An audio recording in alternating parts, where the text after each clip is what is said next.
Welcome to our channel text book learning. দেখো, ইংরেজি sentence তৈরি করার সময় বা অনেক সময় স্পোকেন ইংলিশের ক্ষেত্রে আমাদের বিভিন্ন ধরনের বাক্য ব্যবহার করতে হয়। স্পোকেন ইংলিশের বা ইংরেজি বাক্য গঠনের এরকম আমরা 10টা রুলস নিয়ে আলোচনা করব। তাহলে কি বললাম, যে স্পোকেন ইংলিশ বা ইংলিশে কথা বলার ক্ষেত্রে বা ইংরেজি সেন্টেন্স গঠন করার জন্য আমরা 10টা রুলস নিয়ে আলোচনা করব। তার প্রথম রুলস আজকে দেখো, অনেক সময় আমরা বিভিন্ন ধরনের কথা বলে থাকি বা বিভিন্ন ধরনের সেন্টেন্স গঠন করে থাকি। বলে থাকি যে আমার এখন পড়ার কথা, বা তার এখন আসার কথা, বা আমাদের অমুক কাজ করার কথা ছিল, তাদের ট্রেন ধরার কথা ছিল। এই ধরনের বাক্য গঠনের জন্য আমরা যে নিয়মটি ফলো করব, প্রথমে সাবজেক্ট বা am is are was were এই বি ভার্বগুলো ব্যবহার হবে সাবজেক্ট অনুযায়ী। তারপরে সাপোজ টু, এবং তারপরে ভার্বের বেস ফর্ম বা V1, এবং তারপরে অবজেক্ট বা যা থাকবে সে অনুযায়ী।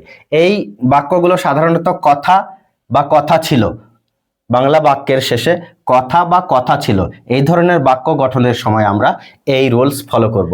কথা কখন ব্যবহার করব? যখন প্রেজেন্ট টেন্স থাকবে, অর্থাৎ এম ইজ আর ব্যবহার করব যখন কথা, আর যখন কথা ছিল তখন আমরা ওয়াজ অথবা ওয়ার ব্যবহার করব। তাহলে দেখো, প্রথম নিয়মে আজকে কয়েকটা সেন্টেন্স বা বাক্য দেখো। প্রথম বাক্য কি আছে?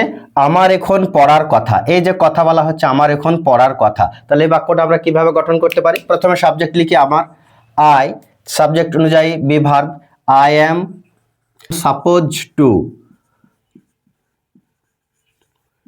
তারপরে কি ভার্বের base form, I am suppose to study এখন, নাও, অর্থাৎ আমার এখন পড়ার কথা। দ্বিতীয় বাক্য দেখো, তার আজ এখানে আসার কথা।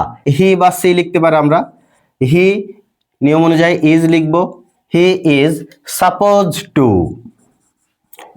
SOPPOSED, suppose two. এবার কি ভার্বের বেস ফর্ম, আসার কথা, আসা, অর্থাৎ কাম হেয়ার। টুডে লিখতে পারি আমরা, টুডে। আমাদের গতকাল দেখা করার কথা ছিল, তাহলে আমরা ওয়াজ অথবা ওয়ার ব্যবহার করব। আমাদের উই, তাহলে ওয়ার হবে, we were suppose to meet study. দেখো, তার আমাকে ফোন করার কথা ছিল, তাহলে এই যে ছিল, ওয়াজ অথবা ওয়ার ব্যবহার করব আমরা। তার হি অথবা সি ব্যবহার করতে পারি, তাহলে সি ওয়াজ সাপোজ টু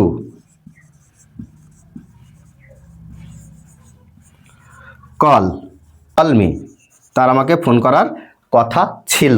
এই ধরনের বাক্য যখন আমরা নেগেটিভ সেন্সে বলবো বা নেগেটিভ বাক্য গঠন করব, তখন এই যে be verb am is are was were, ঠিক এরপরে একটা নট লাগিয়ে দিলেই হয়ে যাবে, অর্থাৎ am is are was were not suppose to verb one, তারপরে বাকি যা থাকবে। দেখো, প্রথমে কি আছে? আমাদের ট্রেন মিস করার কথা ছিল না, অর্থাৎ এটা দেখো পাস্টে আছে, আমাদের ট্রেন মিস করার কথা ছিল না, তাহলে আমরা ওয়াজ অথবা ওয়ার ব্যবহার করব। তাহলে কি বলবো? উই ওয়ার, এবার নট লিখবো আমরা, we were not suppose to miss the train. একটা বাক্য দেখো, তোমার এখানে ধূমপান করার কথা নয় বা উচিত নয়ও আমরা বলতে পারি। তাহলে তোমার এখানে ধূমপান করার কথা নয়, এটা দেখো প্রেজেন্টে রয়েছে, কথা নয়, তাহলে আমরা একটা নট ব্যবহার করব এক্সট্রা। তাহলে you are not suppose to smoke here, হয়ে গেল। এবার আমরা দ্বিতীয় নিয়ম দেখে নিই। রুলস নাম্বার 2তে দেখো কি বলা হচ্ছে, সাবজেক্ট শুড হ্যাভ আর ভার্ব 3 বা V3, এই ধরনের বাক্য গঠন করার সময় সাধারণত বাংলা বাক্যে থাকবে উচিত ছিল। যদি নেগেটিভ সেন্সে থাকে তাহলে উচিত ছিল না থাকবে, সেক্ষেত্রে আমরা একটু চেঞ্জ করলে হয়ে যাবে। এই যে শুড আছে, শুডের পরে একটা নট লাগিয়ে দিলেই নেগেটিভ বাক্য তৈরি হয়ে যাবে। তাহলে দেখো, এই নিয়ম ফলো করে কয়েকটা বাক্য গঠন কি আছে দেখো, আমার আরো বেশি পড়া উচিত ছিল। এই যে উচিত ছিল, তাহলে আমরা এই ফরম্যাট অনুসরণ করে বাক্য গঠন করব। তাহলে আমার আরো বেশি পড়া উচিত ছিল, কি লিখবো? প্রথমে সাবজেক্ট আই শুড হ্যাভ ব্যবহার করব আমরা, আই শুড হ্যাভ। কি আছে তারপরে? V3, তাহলে আই শুড হ্যাভ পড়া উচিত, পড়ার V3 অর্থাৎ পড়া, এই যে ভার্ব, এর থার্ড ফর্ম আমরা ব্যবহার করব স্টাডিড। কি? আরো মোর, স্টাডিড মোর। তার আমাকে ফোন করা উচিত ছিল, তাহলে তার হি অথবা সি ব্যবহার করতে পারে আমরা, C should have, he should have. এবার V3 কল, ফোন করা অর্থাৎ কল, CALLED, কল্ড। কাকে ফোন করা উচিত ছিল? আমাকে, কল মি। তার আমাকে ফোন করা উচিত ছিল।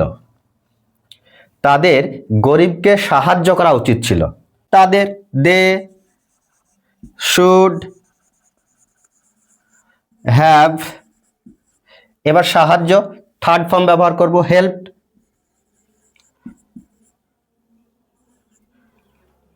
গরিবকে, কাদের? গরিবকে, তাদের সাহায্য করা উচিত ছিল গরিবকে, হেল্প দা পোর। এবার দেখো আমরা দুটো নেগেটিভ বাক্য লিখেছি, উচিত ছিল আর উচিত ছিল না। এর জন্য আমরা প্রথমেই শুডের পরে একটা নট লাগিয়ে দেব, নট লাগিয়ে দিলেই হয়ে গেল। তাহলে দেখো, তাদের নিয়ম ভাঙা উচিত ছিল না, তাহলে তাদের, দে শুড, তারপরে নট লাগিয়ে দেবো, বা শুডেন্ট লিখতে পারে, আমরা শুড নটই লিখি, শুড নট কি? নিয়ম ভাঙা অর্থাৎ ভাঙা, broken, BROKEN, third form, broken the rules, RULES, rules. হয়ে গেল। নেক্সট কি আছে দেখো, তার সময় নষ্ট করা উচিত ছিল না। এই যে ছিল না নেগেটিভ আছে, তাহলে আমরা শুডের পরে নট লাগিয়ে দিলেই হয়ে যাবে। তাহলে তার, হি অথবা সি, হি শুড বা should not, he should not কি আছে? Have, he should not have নষ্ট করা, ওয়াস্টেড বা ওয়াস্ট থেকে ওয়াস্টেড, দা কি? সময় নষ্ট করা, টাইম, দা টাইম।